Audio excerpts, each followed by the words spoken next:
Sejam todos bem-vindos à 11ª edição do Entradas Extras. Eu sou o Nathan Pires, mais uma vez tenho a honra e o prazer de estar aqui com vocês para falar do melhor esporte do planeta Terra, o beisebol, essa liga tão maravilhosa que é a MLB, a liga japonesa que vai rolando também, a KBO. Tudo que tá rolando de beisebol a gente tá falando, né, Fernando? É uma coisa maravilhosa, uma coisa linda estar falando de beisebol aqui com vocês e, como sempre, você com o boné do Dodgers de uma cor diferente a cada semana. Fala, Natanzinho, Mestre Felipe, Joe e todo mundo que veio ouvir a gente aqui na Entradas Extras, nosso 11º episódio, coisa maravilhosa. Outros 10 foram prazerosíssimos e esse de hoje não vai ser diferente. Mais uma vez, falando muito de beisebol, MLB, claro, mas pelo mundo inteiro e hoje especial com algumas novidades de brasileiros nas minors também. É isso aí, falando em brasileiros, novidades, um brasileiro que é uma novidade é o Felipe, né? Que é sempre muito lindo, sempre muito maravilhoso. Seja bem-vindo também, Felipe. Coisa linda. Muito obrigado, Nathan, Fernandão, Joey. Prazerzaço estar aqui com vocês. O Nathan falou de estreia, né, de Brasil, então fica aí o jabá. Tem o Gate Zone e agora tem uma coluna 2 vezes por semana para falar sobre beisebol brasileiro.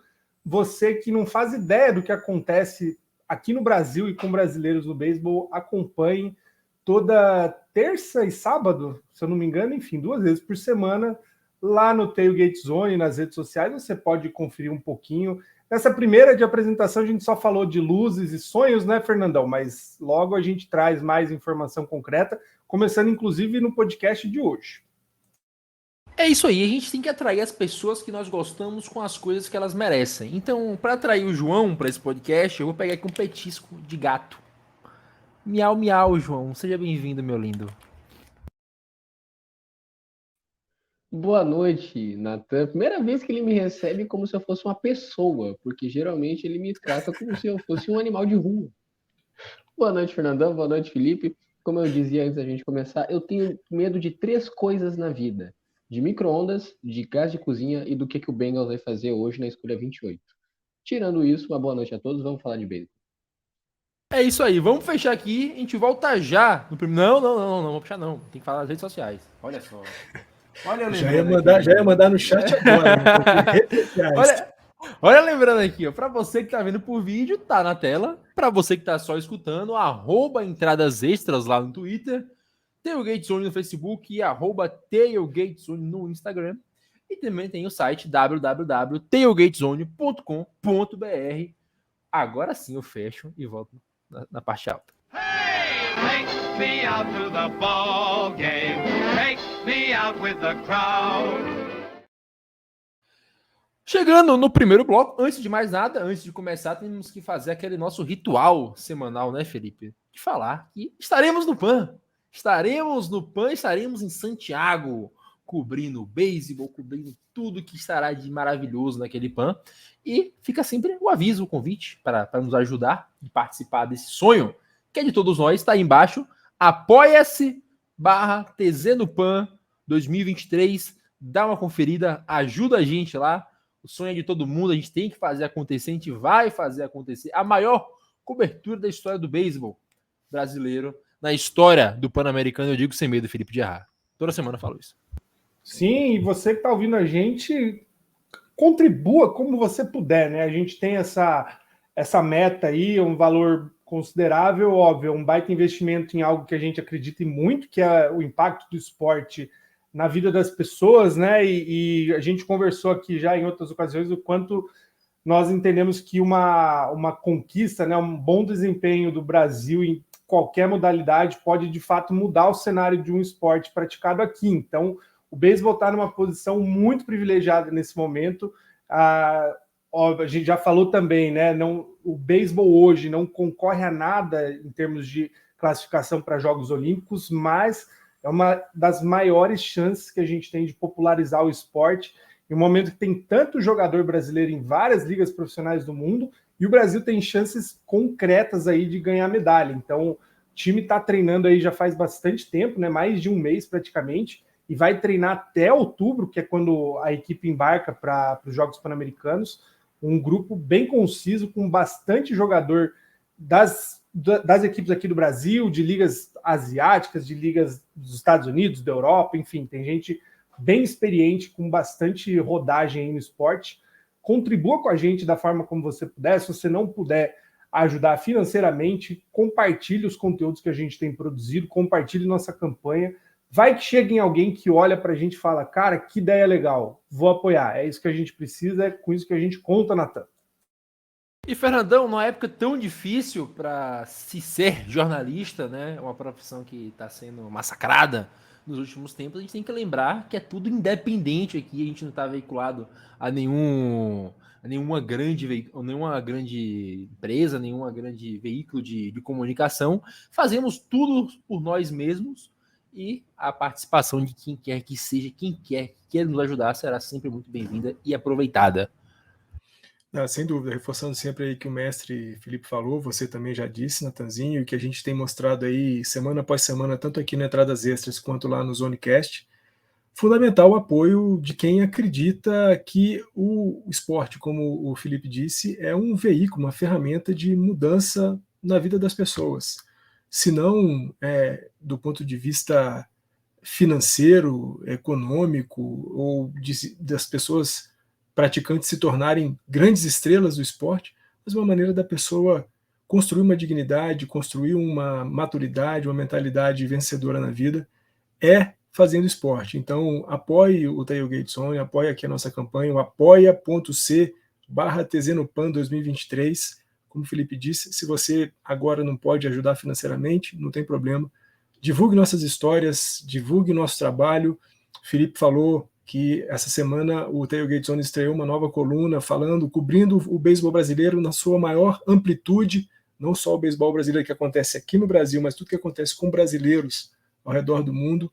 Então divulgue o nosso trabalho e certamente você já está ajudando a gente. É isso aí, João. Vamos falar de beisebol agora, como sempre, começando com o beisebol fora dos Estados Unidos, com o beisebol lá pro lado da Ásia, na grande maioria das vezes. Agora da Oceania, a gente raramente fala, a gente falou bastante na época do WBC de como a Austrália foi bem e nos surpreendeu. Agora a gente fala um pouco da Nova Zelândia, né? Coisa triste dessa vez, porque o time lá, o Auckland Tuatara, não vai mais existir depois dessa temporada, por consequências da Covid. A equipe ficou as 2 últimas temporadas sem jogar, a equipe fundada em 2018, e por decorrências da Covid, de complicações financeiras, né, por não ser um esporte tão popular assim na Nova Zelândia, a equipe deixa de existir em algum pouco tempo de existência. É isso, é uma equipe que ela era promissora. A temporada passada ela terminou 17-17 numa temporada de 40 jogos. A conta não fecha, tá faltando jogo aí, exatamente. Eles não puderam praticar algumas partidas em casa e fora por conta do deslocamento de viagem e por conta de não ter dinheiro. Isso mesmo, o time faliu.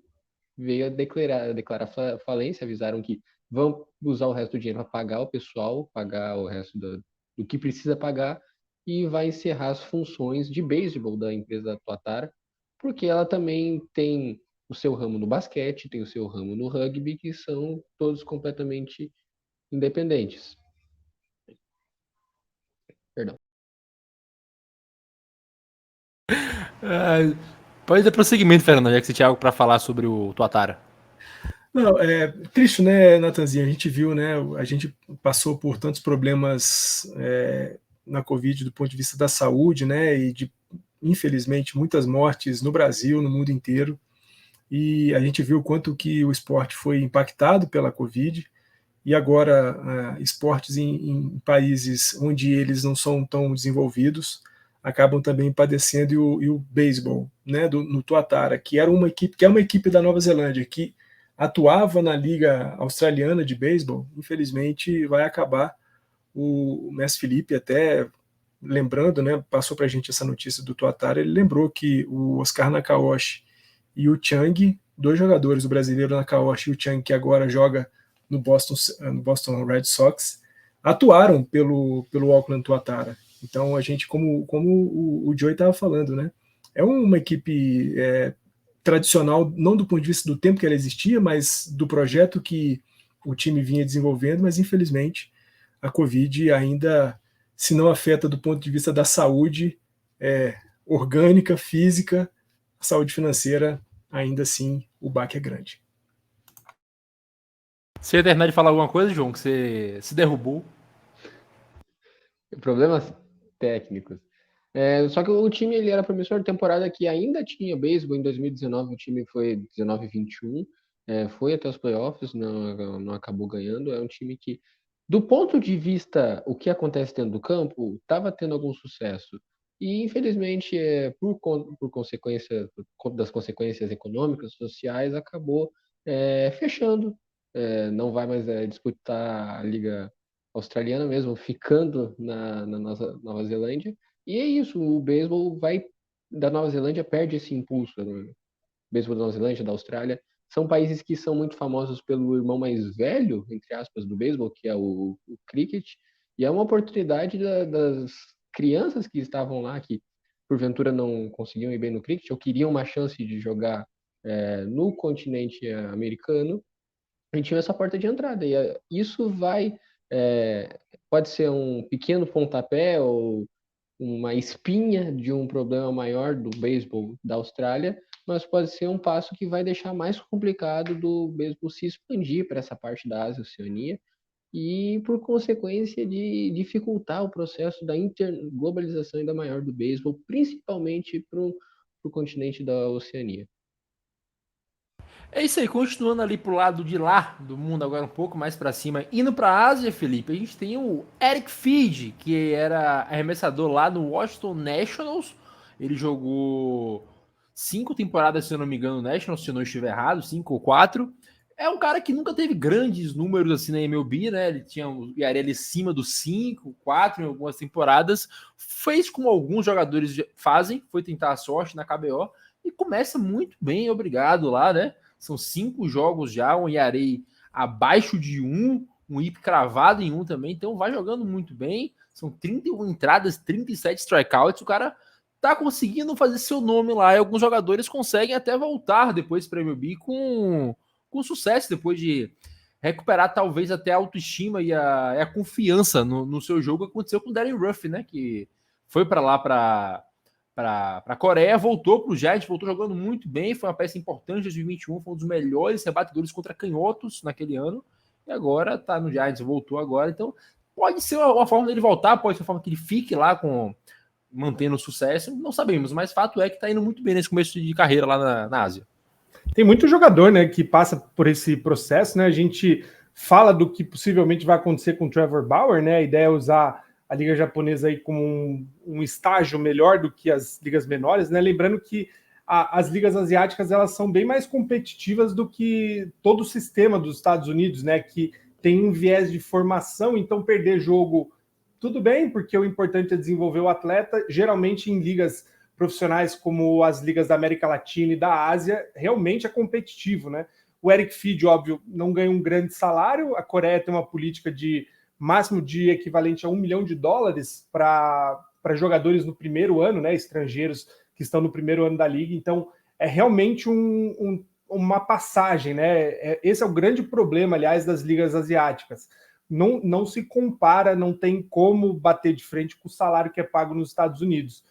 As ligas são atraentes do ponto de vista de competitividade e desenvolvimento, né? Os jogadores conseguem competir e crescer, só que financeiramente qualquer oferta ruim nos Estados Unidos vale muito mais a pena do que jogar lá. Um detalhe, né? O Feed é de uma escola aí, de uma classe do draft muito, muito, muito marcante, né? Em 2014, draft que teve Carlos Rodon, Kyle Schwarber, Aaron Nola, Trent Turner. Então, a gente falou quase metade do time do Phillies aqui, né? Mas o Eric Feed, que foi escolha 18 desse draft, está tentando aí crescer um pouco na liga coreana, num time que não está tão bem, né? O Dinos hoje ocupa a 6ª posição de 10 possíveis, então, embora tenha um bom grupo de arremessadores aí, o Eric Feed não é o único abridor com ERA baixo, né? Com média de corridas cedidas baixa, mas está devendo bastante aí no ataque.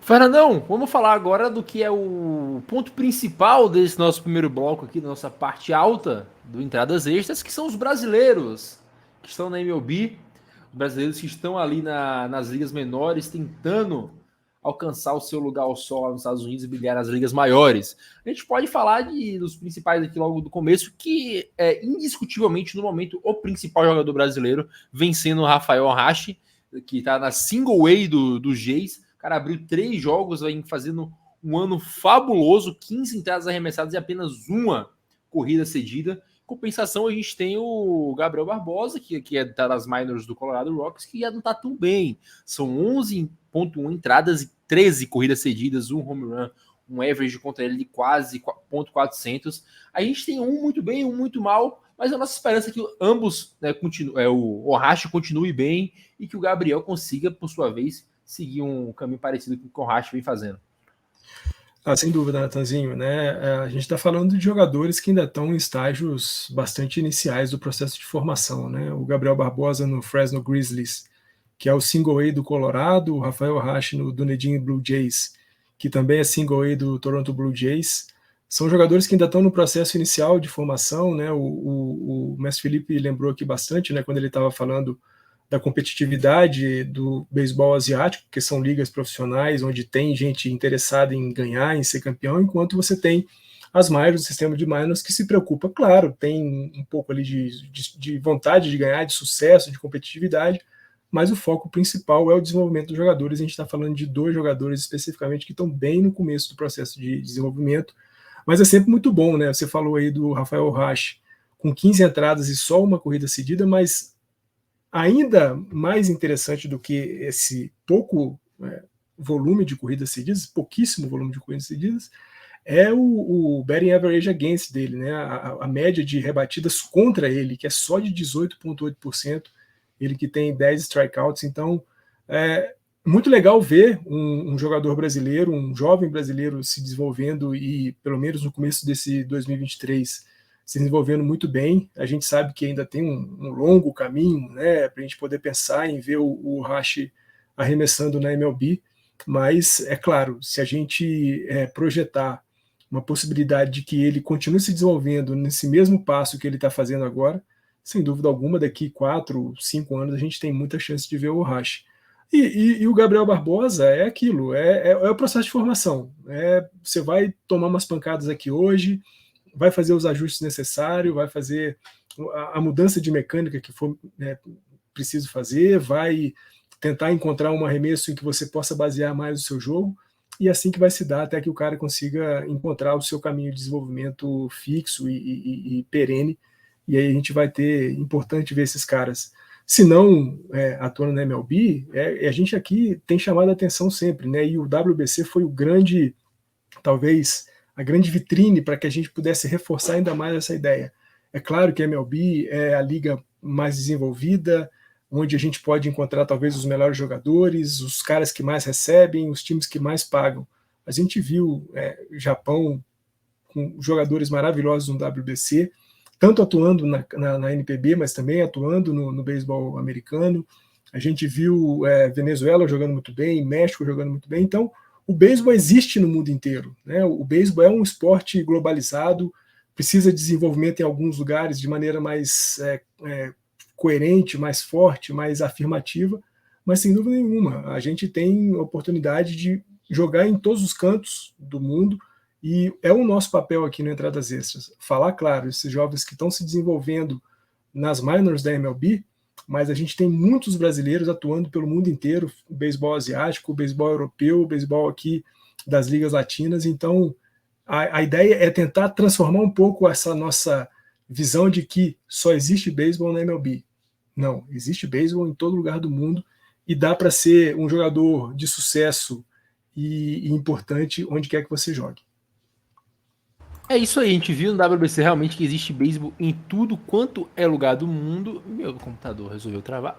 Aí, consegui pegar a pauta de volta. João, a gente tem mais um brasileiro agora nas minors, né? Que é o Thiago Vieira, que foi muito bem lá no Japão.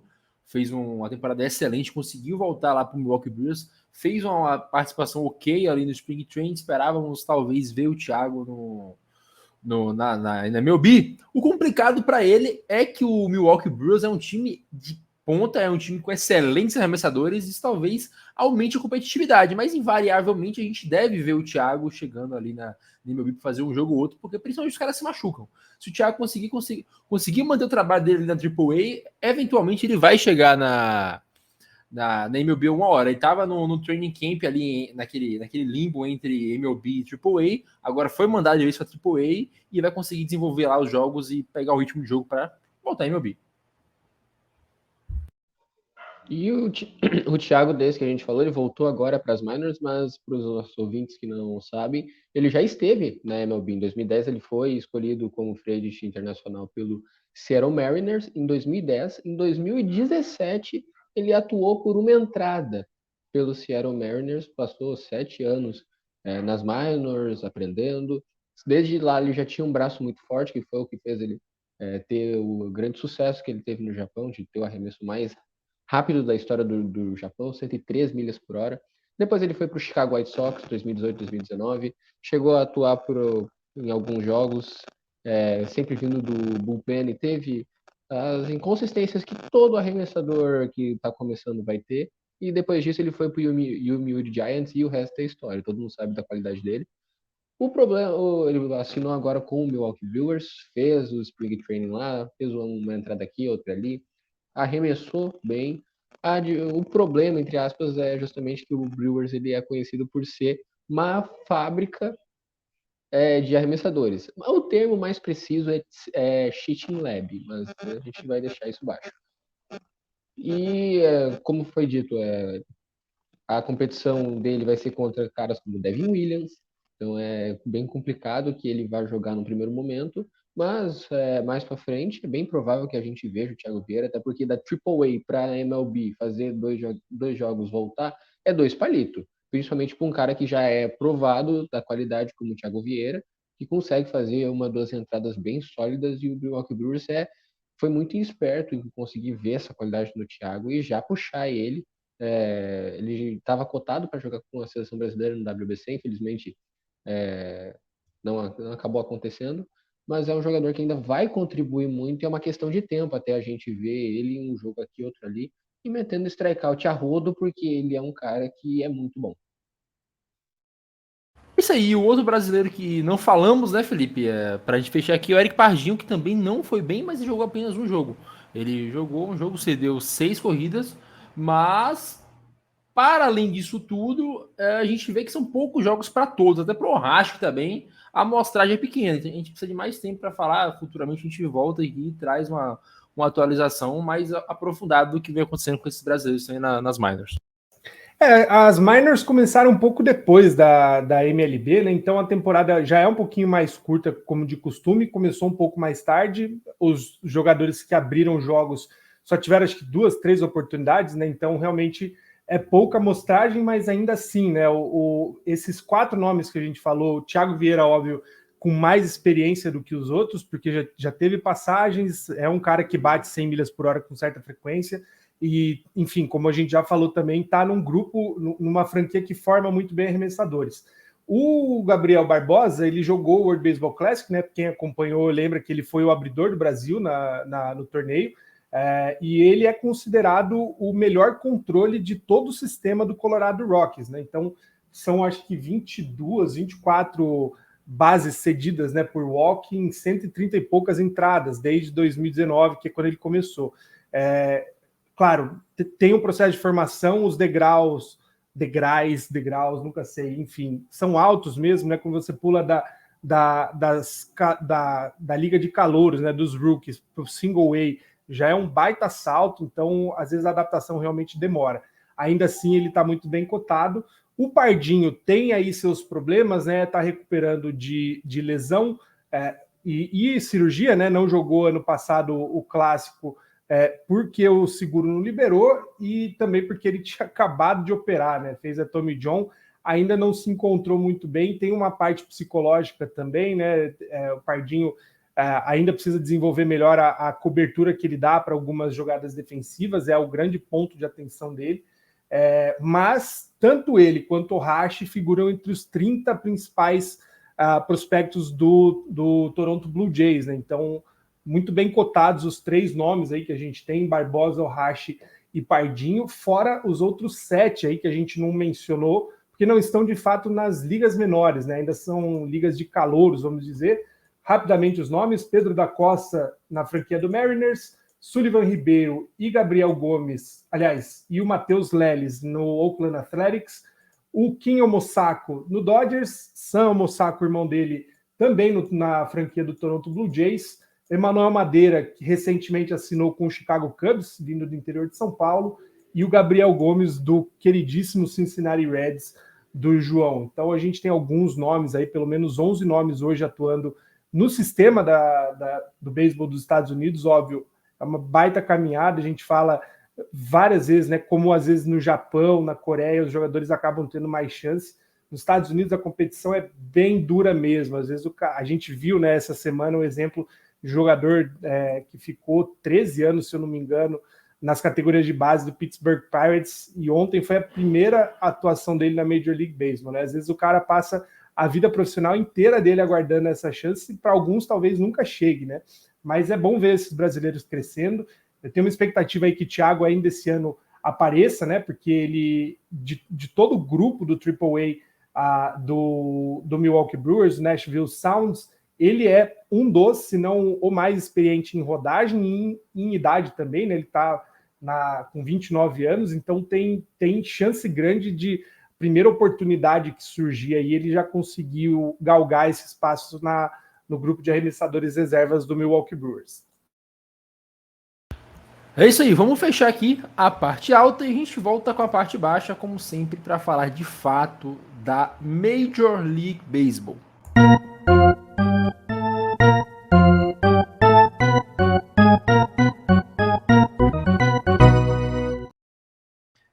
Chegando, Fernandão, para falar aqui de Major League, eu quero falar que nós falamos de assuntos sérios. E o assunto sério da Major League Baseball é o Dodgers, é o time do amor. Estão correndo boatos aí que ano passado, quando o time fez um mês aí com 20 vitórias, 4 derrotas, todo mundo chegou em casa amando. E esse amor resultou filhos. Todo mundo virou pai de vez.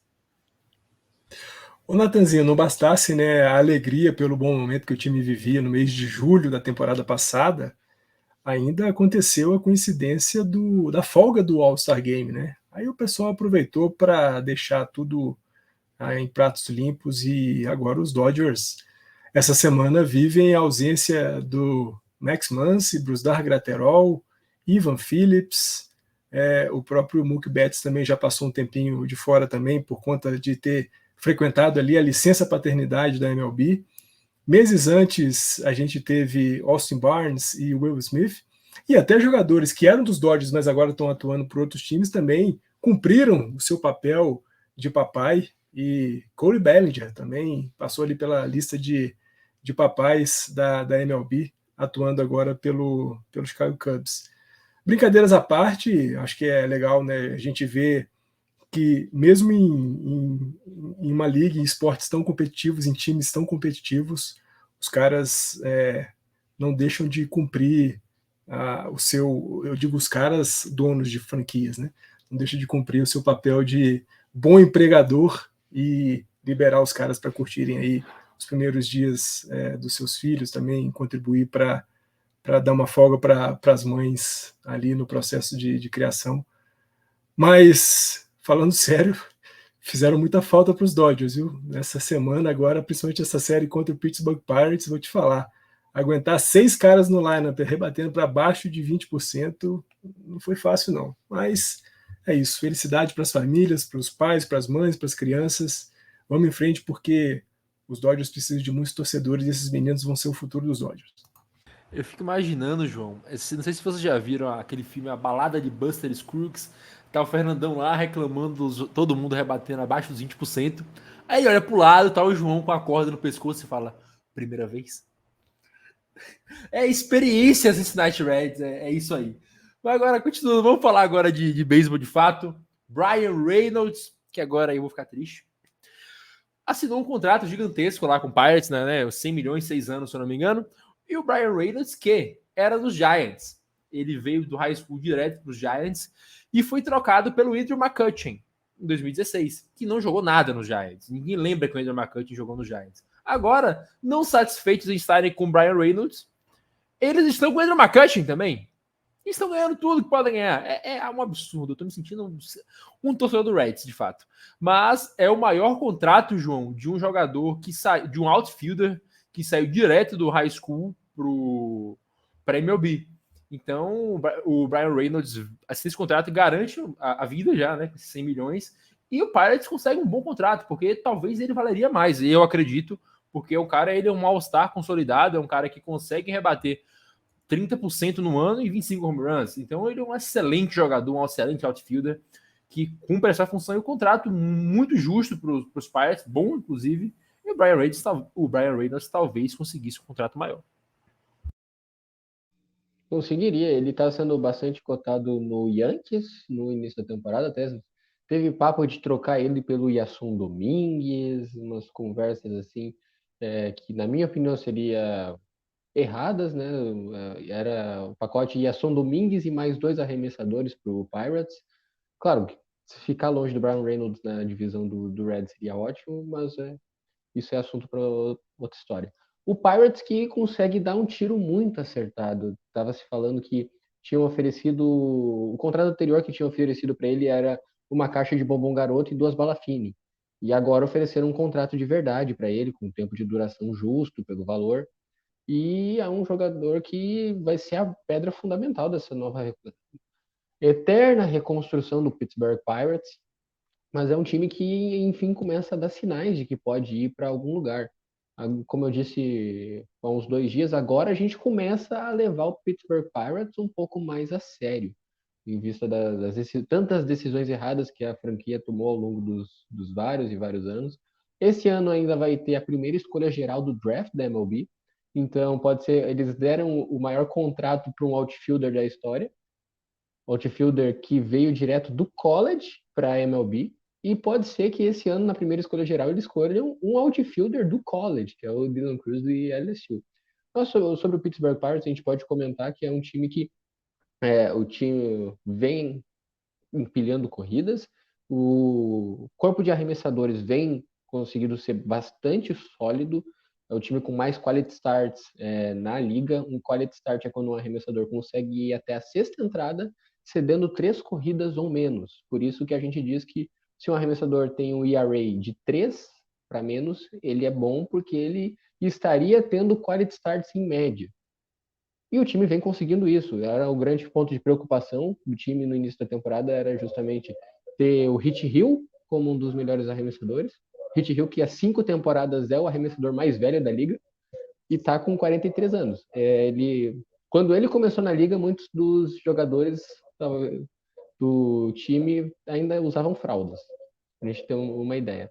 Mas comentando sobre o Pirates, é um time que tem muitos jogadores jovens que vão daqui a pouco ganhar contrato. A gente pode lembrar de Kevan Reis, o Neil Cruz, que agora se lesionou, Miguel Castro, vai ter o Kenan Smith-Njigba, que subiu para a liga, ainda não conseguiu provar aquilo que é.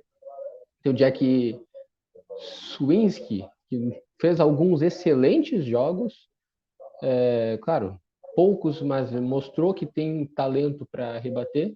É um time que há muito tempo tem uma das melhores farms da liga e tem jogadores para subir, tanto arremessadores quanto rebatedores. Isso mostra que o time está disposto a segurar os jogadores, montar.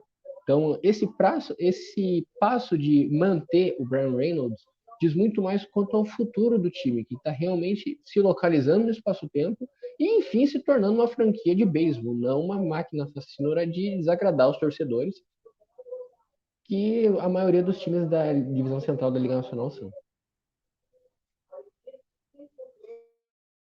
E agora com o fato, né, dessa extensão contratual que o Pirates deu, a notícia que fica é que apenas 4 times, 3 aliás, nunca entregaram uma extensão de mais de 100 milhões, né?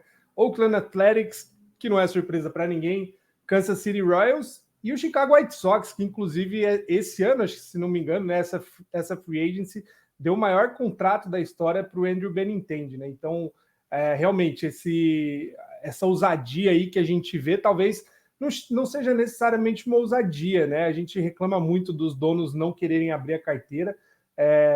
O que me parece é que os donos estão sendo meio cautelosos em dar contratos realmente inteligentes, né? Teve uma grande novela em relação ao Reynolds por conta da cláusula de saída do contrato, que foi o que travou, e no fim quem venceu a queda de braço foi o Pirates.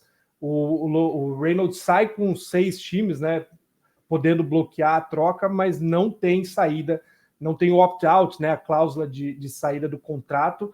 Até 2030, pelo menos, o tempo de serviço será inteiramente do Pittsburgh Pirates.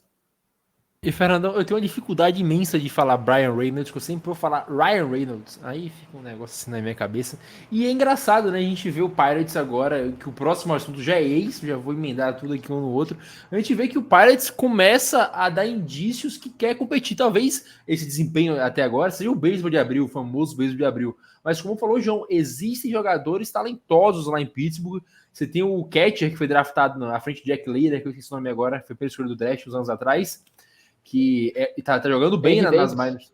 O Henry Davis jogando muito bem nas minors. E tem esses caras que vão chegando, a gente vê que o Pirates talvez consiga fazer o que o Braves fez, que é dar contratos inteligentes, não fazer esses contratos gigantescos de quase 400 milhões, 300 milhões. Vai fazer esses contratos, mantendo os caras que são jovens e talvez consigam voltar a ser competitivos, porque o Pirates é uma franquia tradicional, é uma franquia que teve Roberto Clemente, é uma franquia que teve Barry Bonds, então é bom ver um time desse que tem um ballpark tão lindo voltando a, talvez, né? É tudo um grande talvez agora, aparecer competitivo nos próximos anos, ao completo oposto do que vem acontecendo com o Oakland Athletics. O time dos Pirates que já tinha dado mostras dessa preocupação de voltar a ser um time competitivo quando deu também um contrato de 8 anos e 70 milhões para o Ke'Bryan Reyes, né? Que aí durante algum tempo foi um dos principais prospectos da MLB, uma das grandes promessas para os Pirates dentro da Major League, e acho que quando saudável tem cumprido muito bem o seu papel, né? O Joey falou aí de Oneil Cruz, falou de Mitch Keller, Johan Oviedo também, o próprio Wesley Contreras, caras que têm aparecido muito bem no time dos Pirates, e é o que você disse, né, Natanzinho, e que a gente já também conversou um pouco aqui em episódios anteriores. A cada dia fica mais evidente o processo de autossabotagem que o Oakland A's faz a si próprio, né? Você citou aí Braves, que teve uma formação fantástica de grandes jogadores vindo das suas minors. Los Angeles Dodgers também, um time que tradicionalmente tem muito dinheiro, mas também se preocupa muito com uma boa formação dos seus valores de minor. E a gente não vê isso dentro do Oakland A's. O que a gente vê é um time que se sabota o tempo inteiro. Se sabota tanto, a ponto de agora criar mais um imbróglio aí entre governo da cidade de Oakland, governo de Las Vegas, do estado de Nevada, do estado da Califórnia. O que a gente tem visto mais a cada dia do A's é um papel pífio, ridículo, medíocre para um time da tradição e da importância dos A's dentro de campo, e agora se afastando cada vez mais da Califórnia, se afastando cada vez mais de Oakland, e aí, quem sabe, em breve, confirmando aquilo que a gente também já conversou por aqui, aportando, chegando lá em Las Vegas para ser aí o Las Vegas Athletics, será? É isso aí. Ô, João, a gente vê que nos últimos, 10 anos, talvez, o Oakland perdeu 3 times. Os caras perderam o Raiders, os caras perderam o Warriors, os caras perderam agora, ou vão perder, né? A porra do Athletics. Então, é complicado você ver que talvez é uma má vontade da... Ninguém tomou um gol, foi puta aqui. É uma má vontade dos governantes ali da cidade, talvez o dono do time, talvez não seja só o dono do time, porque aconteceu com várias franquias, de se manter esses times lá. E se junta ao fato de ser triste, que a torcida de Oakland é apaixonada pelos A's. Eles perdem os A's enquanto outras franquias que nem tem tantos torcedores assim conseguem se manter, como o Miami Marlins da vida. É um completo caso de descaso da prefeitura. Eu vou não preferir entrar em detalhes um pouco mais sensíveis, falar um pouco mais da parte visual. É triste a gente perder um pedaço da história. Não se conta a história da Major League Baseball sem citar Oakland, o Coliseu, o uniforme verde do Athletics. Não se conta a história que a liga tem, não se conta vários títulos, porque é uma franquia muito, muito vencedora. É uma franquia que, desde os primórdios dela lá na Filadélfia, quando tinha o elefante para atrair os torcedores, é, não, uma coisa assim que é muito maior do que o Oakland Athletics, o nome Athletics é maior do que a cidade, tem uma história própria à parte. Não se pode simplesmente apagar tudo que foi vivido lá. E não ligam. Essa é a palavra. Preferiram abrir mão por N motivos, a gente não vai discutir aqui. Só é uma coisa assim, imagina que um São Paulo da vida resolve que não quer mais estar no estado e se muda para outra cidade, se muda para Brasília. Como é que ficam os torcedores que estavam lá? Como é que fica esse buraco?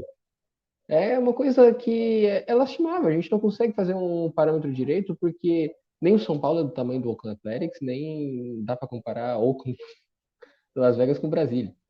Mas a gente torce para o bem do time, porque ver um time que está 5-19, com quase 8 de ERA geral entre o corpo de arremessador, é uma coisa muito triste para a liga. Ver um time sendo piada, como o Oakland vem sendo há tanto tempo, um time que em 2021 quase foi para os playoffs, com um empate triplo com o Miami Marlins e Seattle Mariners, na briga pelo último spot do Wild Card, e um outro time que eu não vou chutar, mas pelo que me lembro, eu tô no Blue Jays. Infelizmente, é isso que vem acontecendo. Foi o Jays mesmo, eles ficaram empatados e quem foi pro wildcard de verdade foi Red Sox e Yankees, e o Red Sox passou por cima do Yankees. Felipe, é bizarro, o João lembrou desse ano, em 2020 eles já tinham ido aos playoffs e era um time bom, cara, os caras perderam o Chapman, os caras perderam o Murphy agora nesse último ano, os caras perderam o Matt Olson. Chris Bassett, né, era um bom time, era um elenco sólido, minimamente. Eu não sei se foi 2020, 2021, que o A's chegou a ter uma sequência de 10 jogos, se eu não me engano, de vitória também. Por um tempo foi o time que liderou a divisão oeste da Liga Americana, que é coisa pra caramba, considerando o Astros lá, mas ainda assim é a sabotagem, né, que a gente falou. E as reportagens, né, tem pelo menos duas aí no The Athletic falando sobre essa situação, que tem duas questões muito importantes, né? A primeira é que parece muito um jogo de blefe dos donos do Oakland, porque eles tentaram várias vezes em Oakland e arredores o subsídio, né, para construir um estádio.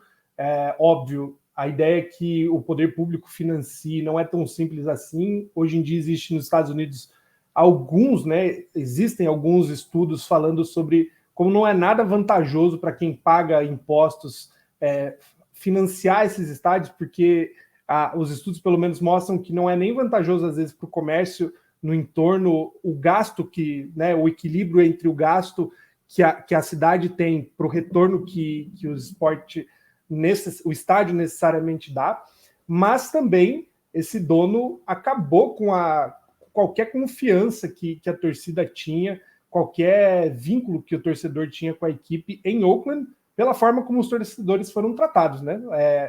A gente sabe que o A's tem torcida, sim, capaz de encher o estádio, porque em outros anos foi assim. Esses dias, acho que foi aniversário ou por conta do anúncio da venda, saiu um vídeo do Grand Balfour sendo encaminhado, né, para o Montinho, estádio lotado, parecia um fervo, todo mundo gritando. Então tem torcida, e é uma torcida que propositalmente não estava indo nos jogos justamente para protestar. Então acabou a relação saudável que tinha com a cidade, né? Eu acho que ou o Oakland A's deixa de ser Oakland ou deixa de ser do dono, né? Que seria o caminho mais sensato a liga forçar uma venda.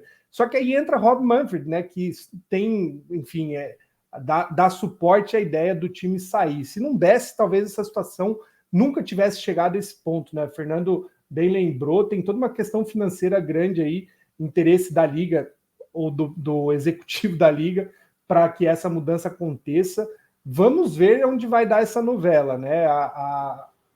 Há quem diga que não tem nada certo. Talvez a única coisa certa é que, como está, já não estará mais, né? Daqui para o fim do ano termina o aluguel do estádio.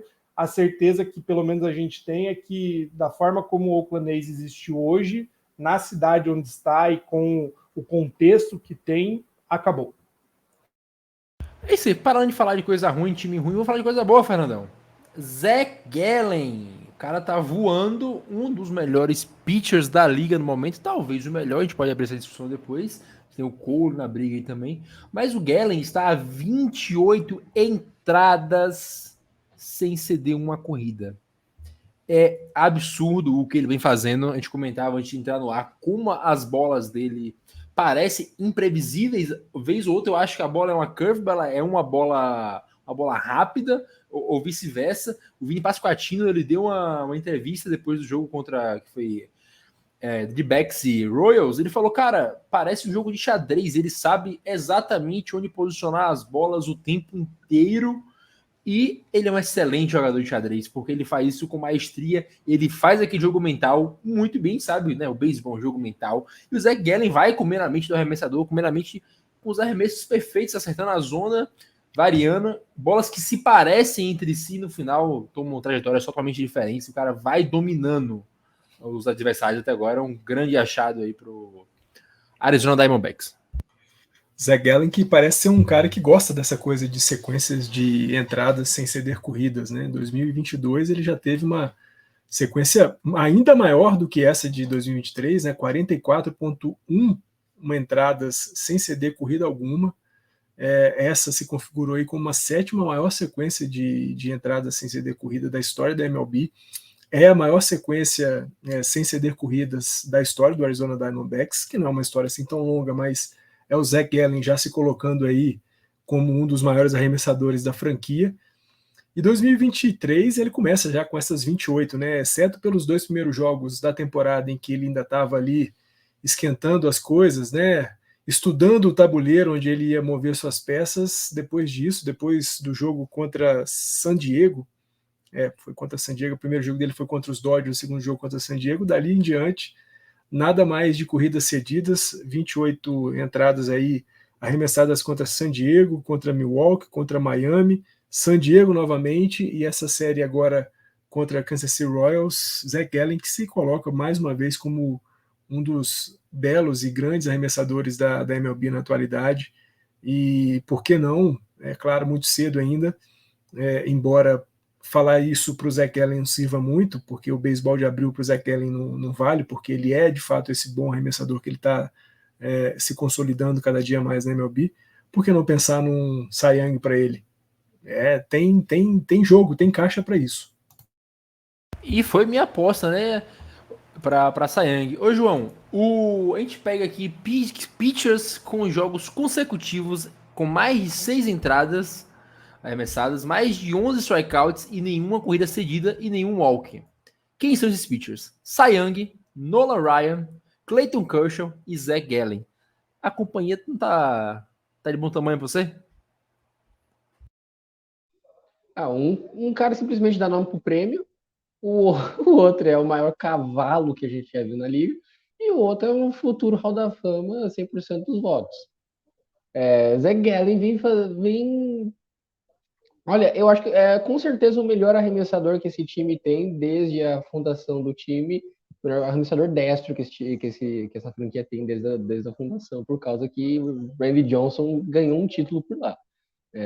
Se bem que tem também aquele que foi do Red Sox, o Kurt Schilling, a briga é boa. Mas o que o Zach Gallen ele vem se mostrando o rei do fantasy para os arremessadores, que ele vem fazer é simplesmente absurdo. E a gente falava antes de como é que foi a trajetória do Zach Gallen e como as trocas que envolveram ele mudaram a liga. Ele foi draftado pelo St. Louis Cardinals, foi trocado para o Miami Marlins pelo Marcell Ozuna num pacote que mandou o Sandy Alcântara para lá. Depois do Marlins ele foi trocado para o D-backs pelo Jesse Houston Jr. Então a gente vê como essas trocas vêm dando impacto na liga hoje e vê o desenvolvimento que a Arizona vem fazendo com os seus arremessadores. Ele é um arremessador mais jovem, que tem ainda outros arremessadores do D-backs que ainda vão subir nas próximas temporadas. E por enquanto, a Arizona vem muito bem, obrigado. Claro, o beisebol de abril a gente ainda vai esperar para ver como as coisas vão se desenrolar. Ano passado, o Arizona Diamondbacks começou numa corrida também muito boa, chegando a liderar a divisão por algumas semanas, em abril. Mas esse time do D-backs vem se mostrando com uma identidade nova, muito mais forte, muito mais presente. E o Zach Gallen é uma parte fundamental disso. A gente pode esperar que talvez seja o franchise player junto com o Corbin Carroll por um longo período.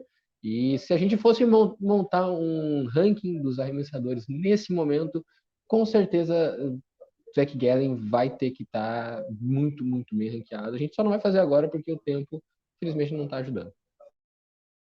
É isso, né, Felipe? E engraçado que depois disso tudo que vai acontecendo, o Gallen vai dar uma entrevista depois do jogo e fala que não tá se sentindo maravilhoso, não tá se sentindo o melhor momento, os arremessos não estão o melhor que podem estar. Eu tenho medo disso. Eu me assusto. Hoje eu presenciei uma discussão, né, de algo intangível no beisebol, que é o clutch. O peso que o momento de um jogador, enfim, a pressão psicológica que esse jogador causa, né, no adversário. E para mim essa frase do Gallen é justamente isso. Assim, o cara pode não estar no melhor dia, só que só a presença dele em campo já desestabiliza quem está enfrentando, né? É assim que nascem grandes lendas do esporte, justamente com essa... antes do cara entrar ou antes dele arremessar, ele já quebrou o psicológico do adversário. E é curioso que a gente fala muito de várias entradas sem ceder corrida. O Gallen está no top 10 aí dos que menos cederam corrida, mas ele é o 10º, né? Tem outros 9 jogadores com média de corridas cedidas menor ainda. Esse ano a briga por Cy Youngs vai ser muito boa. Eu sei que a gente ainda está em abril, acabando abril, né? Faltam poucos dias aí, mas a gente tem, pelo menos na Liga Americana, uma briga de faca aí entre o Garrett Cole, Sonny Gray e o Ohtani. Na Liga Nacional também, bons nomes aí concorrendo. Esse ano vai ser legal e é muito bom, né, ver jogadores que, numa época em que a Liga mexe tanto, né, na bolinha para incentivar mais rebatidas, mais home runs, ainda surgirem jogadores que sem Spider Tech, mesmo com impacto do relógio, enfim, com todas as regras mexidas, ainda imprimem uma dominância assustadora na Liga. Para finalizar nosso papo de hoje, nessa parte baixa, Fernandão, vou começar com você, porque a nossa divisão é uma coisa linda, uma coisa maravilhosa. Série no México. Padres e Giants vão se enfrentar essa série lá no Cidade do México. E a série, minissérie, são 2 jogos, 29 e 30 de abril, meu queridíssimo Giants e seu amado San Diego Padres se enfrentam, que vem em momentos um pouco diferentes na temporada e na vida, né? O Padres vem com todo aquele hype de ser um dos melhores elencos da liga, para muita gente o melhor elenco, mas até agora na temporada não está tão bem. O Giants também não está tão bem na temporada. Só que até a derrota de hoje era o time com a melhor sequência ativa da liga de vitórias. Eram 5 vitórias seguidas para os Giants. Perdeu hoje, mas o time conseguiu se remontar com a volta dos destros, né, do Mitch Haniger e do Austin Slater. O Giants, até eles voltarem, era o 28º time OPS contra canhoto. O time não rebatia canhoto de forma alguma. Agora o time está conseguindo voltar a se encontrar, os arremessadores vêm jogando bem. O grande problema do Giants hoje ainda é o Gabe Kapler não saber manusear bem o bullpen. Mas, no final das contas, o Giants vem melhorando. Não é um grande time que vai brigar por algo nessa temporada. Pode sim, talvez, encher o saco ali perto do wildcard, mas eu não acredito que vá chegar de fato. Mas ainda assim é rivalidade. São 2 times que têm bons rebatedores dos 2 lados. O Padres, obviamente, muito melhor, mas o time inteiro está num slump, né? O Giants tá na subida. O Padres tá na descida, assim, mas querendo ou não, quem vai jogar em casa é o Padres, né? Porque o México ali é mais Padres, San Diego coladinho em Tijuana ali, então o Padres jogando em casa. Reencontro com as origens, né? Os times da Califórnia voltando para o México. Califórnia que até ali o século XIX era um território mexicano. Ainda tem uma Califórnia no México, mas a Califórnia que a gente conhece mais, até porque os nossos times jogam por lá, é a Califórnia estadunidense. Sabe, Natanzinho, essa história de jogar no México me traz boas lembranças. A última vez que os Dodgers apareceram por lá também foi numa série contra o San Diego Padres em 2018 e o time conseguiu um no-hitter coletivo, né? Estavam lá Jimmy Garcia, Walker Buehler, os caras arremessaram e venceram a partida sem ceder qualquer rebatida para o time de San Diego.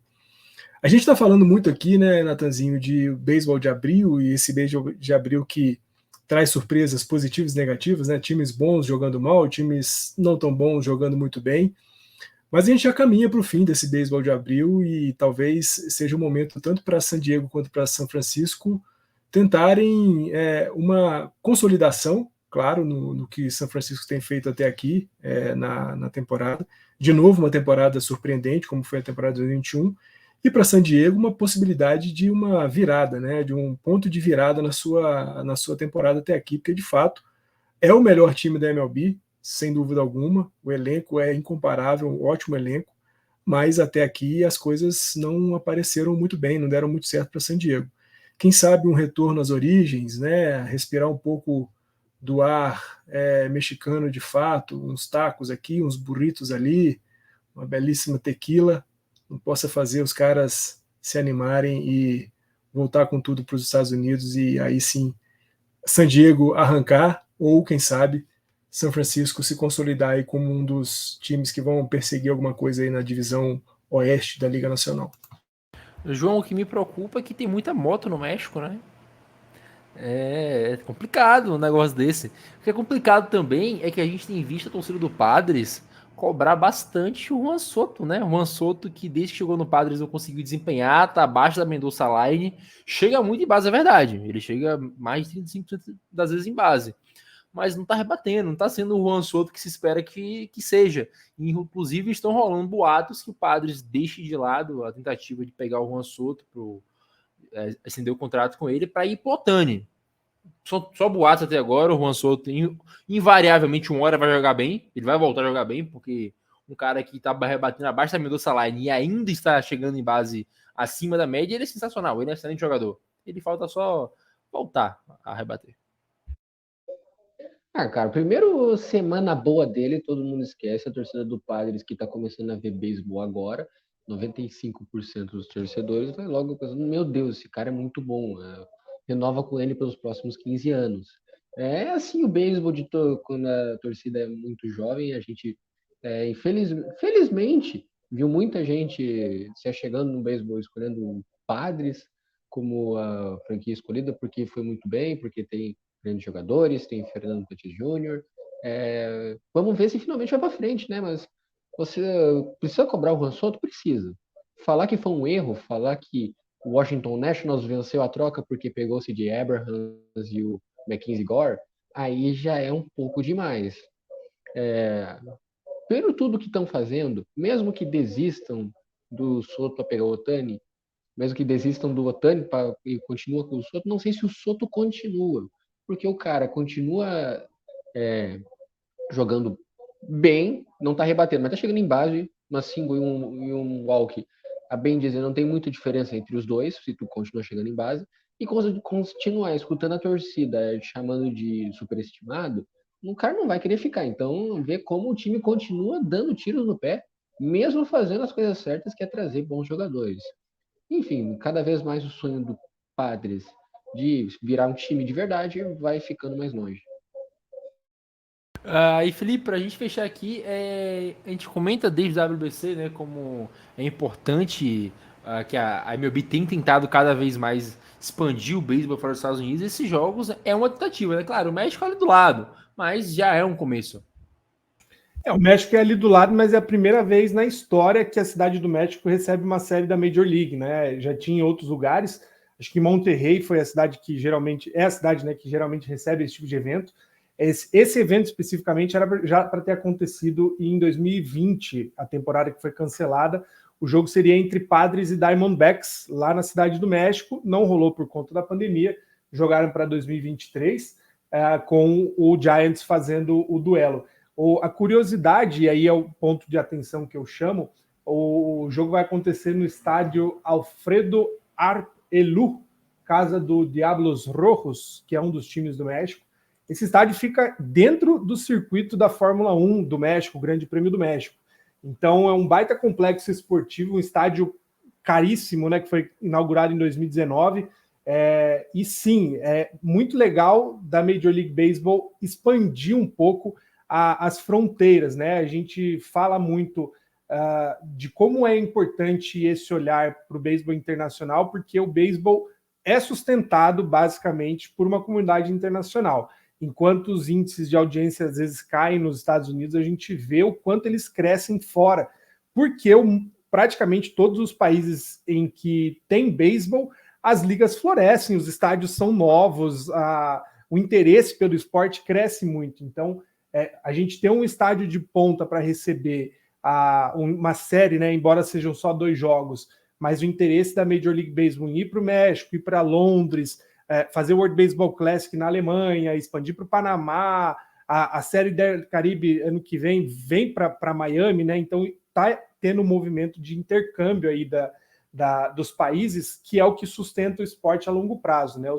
Os fãs, principalmente da América Latina, merecem e muito isso, porque sem América Latina não existe Major League Baseball. Aliás, sem jogadores internacionais, a gente pode imaginar aí, olhando o desempenho dos Estados Unidos no World Baseball Classic, não seria nem, sei lá, décimos do que é hoje, né? Sem os latinos. Mexicanos são muito importantes na história da liga, então esse brinde aí aos torcedores mexicanos, né, que acompanham a Major League Baseball é muito bem justo.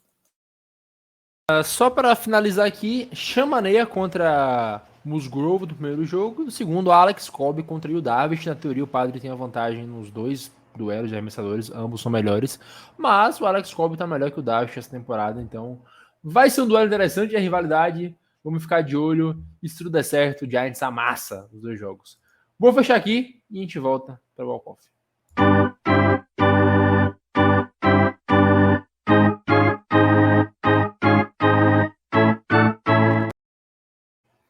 Duas perguntas hoje para o walk-off, hein? João, vou começar contigo. Para você, quem é que tá te surpreendendo nesse beisebol de abril e vai se sustentar? Time ou jogador? E quem começou frio e ainda vai esquentar? Time ou jogador? Eu vou começar falando sobre um jogador que vem tendo a temporada da carreira até agora, e por tudo que indica as estatísticas dele, é uma coisa que é sustentável, dado a melhora impressionante no swing dele, que é o Jorge Mateo, shortstop do Baltimore Orioles. Ele vem tendo uma disciplina do plate que melhorou bastante da temporada para cá, vem rebatendo e rebatendo com muita consistência. Nessa temporada ele já está com quase 400 de média de rebatidas, uma porcentagem de chegada em base de 420 e está com mais de 1.000 de OPS até agora. E isso é muito melhor do que ele teve nas temporadas passadas. Somados 4 anos dele, não dá 700 de OPS e vem tendo uma temporada impressionante. O quanto ele melhorou, o ex-WOBA na temporada passada dele foi de 272, esse ano já está em quase 400. É um jogador que... as estatísticas que a gente observa para ver se um jogador se mantém é o swing, vai ser o ex-WOBA com. A gente vai olhar para o olho dele, se ele consegue chegar em base, o quanto ele erra o swing e o quanto ele gira o bastão em swings em bolas dentro e fora da zona. A gente vai medir essas coisas. Ele melhorou muito em todas, é uma coisa que a gente...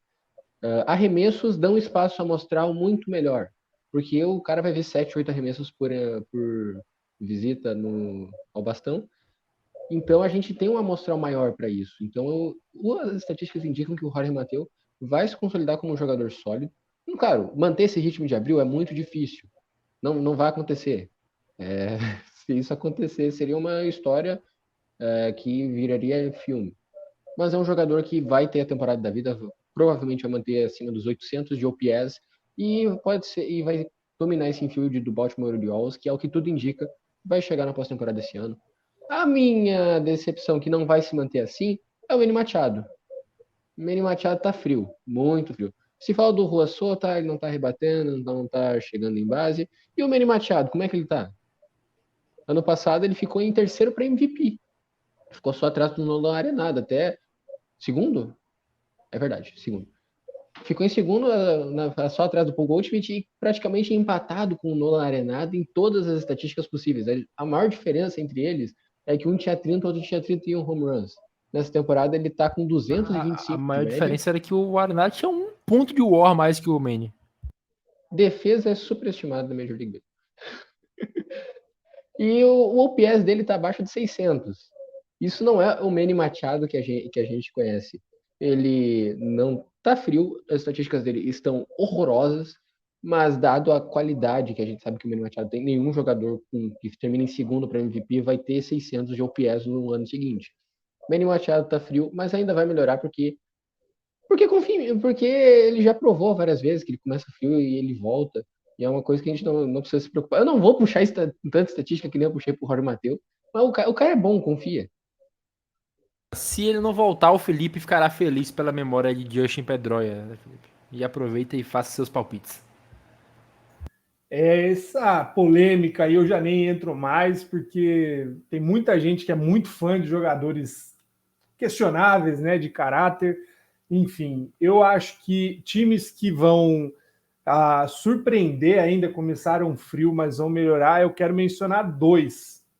Um é o Padres, eu acho que esse momento aí, mal das pernas, vai acabar e o Juan Soto ainda vai surpreender. E o outro é o Cardinals.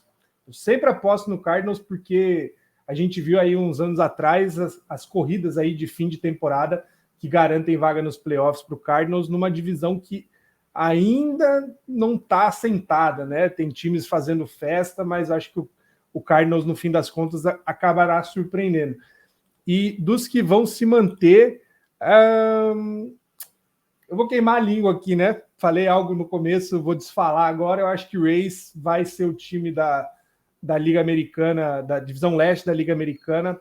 Eu acho que o Rays vem para o título da divisão. O que a gente viu, embora o time esteja aí perdendo alguns jogos, ainda assim acha formas de vencer com um time muito bom, muito conciso. E a gente está vendo a briga de foices, né? A sanguinária que está sendo a divisão.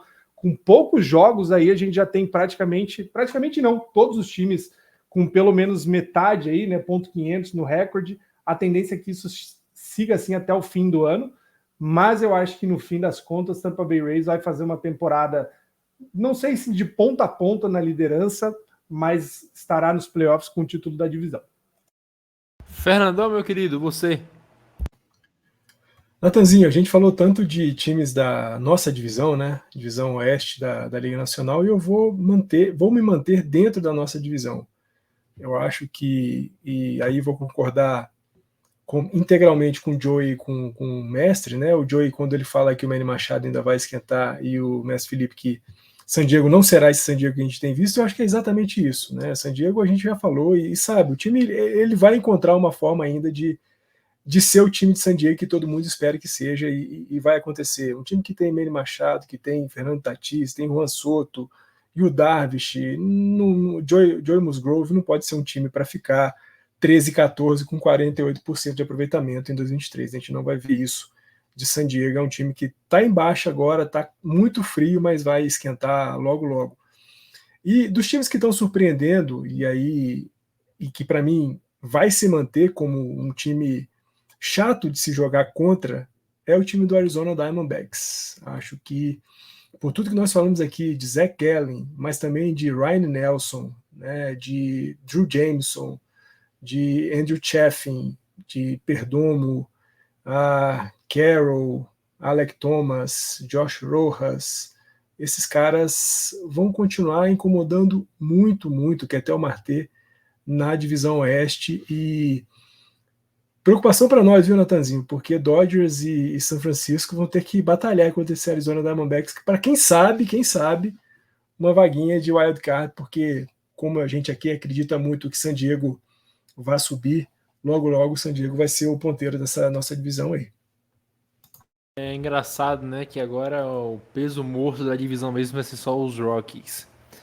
E para finalizar, vocês já falaram muito, eu não vou elaborar tanto. Eu acho que quem está surpreendendo e se mantém é o Baltimore Orioles. Eu acho que o Baltimore Orioles, inclusive, foi minha bold prediction no começo da temporada para playoffs, então eu mantenho. Eles vão conseguir chegar aos playoffs da temporada.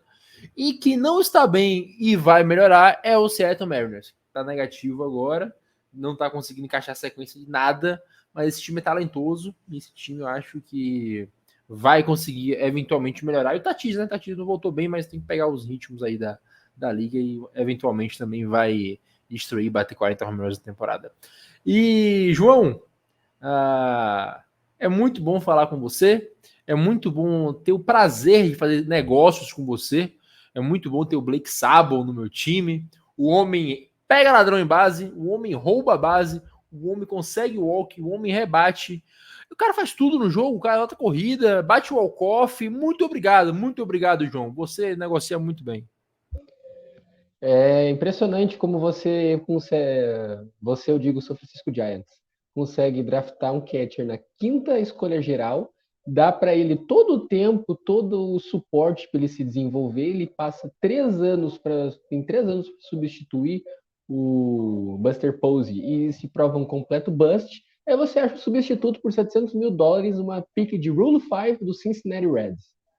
A vida é assim, é maravilhosa, por isso que eu amo o beisebol, e exceto alguns times. Fernandão, meu querido, sempre um prazer falar com você. Semana que vem, aguardo a cor do seu boné da Dodgers ansiosamente.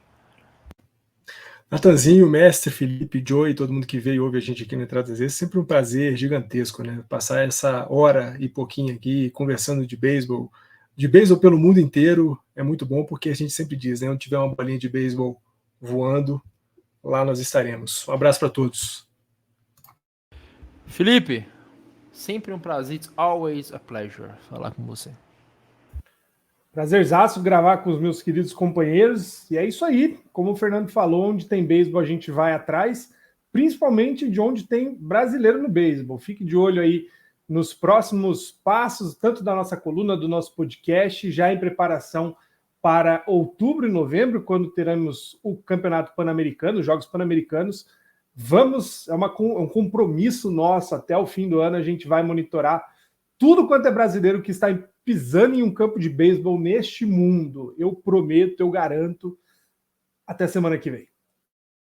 É isso, um beijo, um abraço. Lembre-se, apoia-se /TZ no Panda 2023. Um beijo, um abraço a todos. Nos vemos na próxima semana. Tchau.